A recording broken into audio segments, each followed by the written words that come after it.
Kaunti ya Homa Bay, eneo la Rodi Kopani, wezi wa mabavu wakamatwa baada ya kumnyanyasa mwanabiashara mmoja katika kaunti hiyo.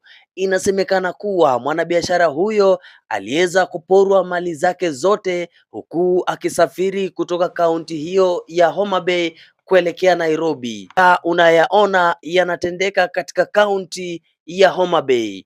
Begi hili ambalo lilikuwa limebeba bidhaa ambazo aliporwa mwanabiashara huyo, vyote vikirudishwa na wezi hawa.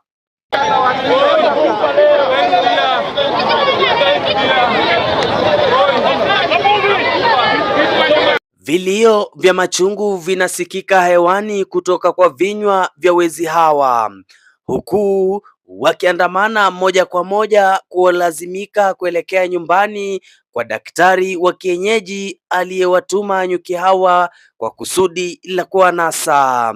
Inasemekana kuwa nyuki hawa wanawaelekeza kule mlalamishi alipopeleka ripoti, kisha baadaye ataweza kuwashughulikia.